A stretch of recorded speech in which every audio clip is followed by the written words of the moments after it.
The Biden administration dodging questions on Afghanistan again.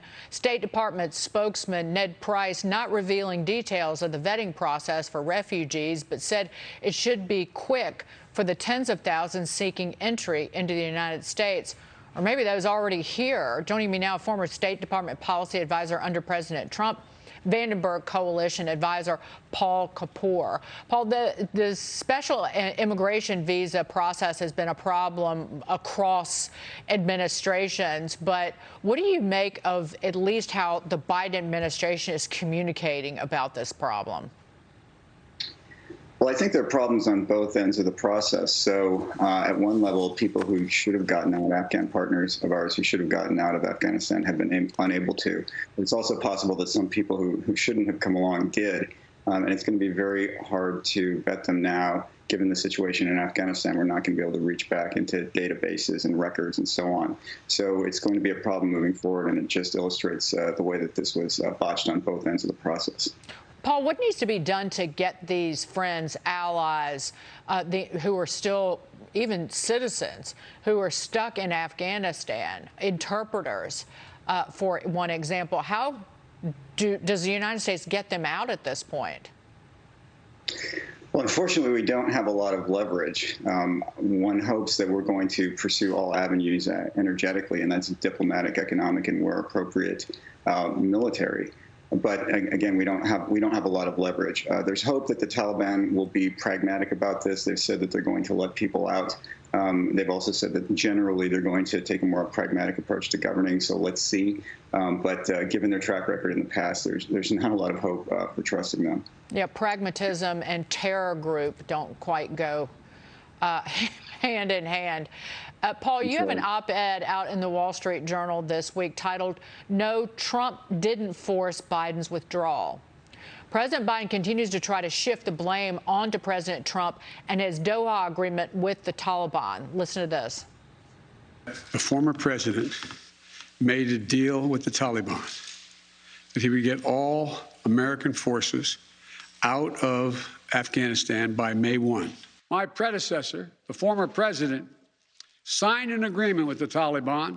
And by the time I came to office, the Taliban was in its strongest military position since 2001.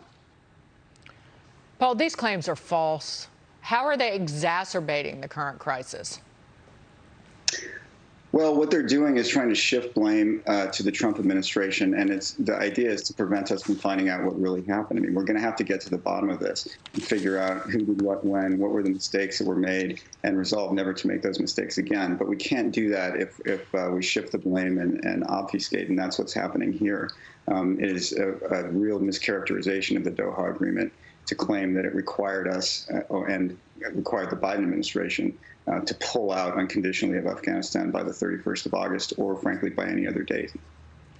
And also in that agreement, which I know the Wall Street Journal editorial page has written about, the Trump deal was based on the Taliban fulfilling conditions. And those include negotiating a deal with the Afghan government that they had already broken before Joe Biden ever became the president of the United States. That's correct. This was a conditional deal. So the United States agreed to withdraw from Afghanistan, but only if the Taliban kept up its end of the bargain. And one of the things that the Taliban promised to do was to participate in this intra-Afghan dialogue, a political process to arrive at a political settlement for the country. They turned their back on the political process, walked away from it, and took the country by force. And therefore, the United States had no obligation, even under the terms of the Doha Agreement, to withdraw from Afghanistan on the 31st of August or on any other date. The Biden administration chose to do that, but that was a choice. It wasn't foisted upon them by the Doha Agreement. Patrice, jump in here. Sure. So, Paul, I mean, of the refugees that maybe fail vetting or something's found in their record that would keep them from entering the United States, are we able to send them back to Afghanistan? And would the Taliban even accept those people? Yeah, I think it would be hard to send them back. I mean, I don't know exactly what the rules are, but I think that would be quite difficult to do.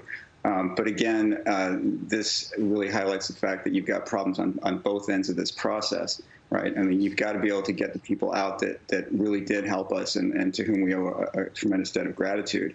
But on the other hand, you don't want to bring into the United States potential terrorists or people who would be dangerous. So, especially because I think it'll be difficult to send them back. So we'll have to see how this goes going forward. But it's another problem.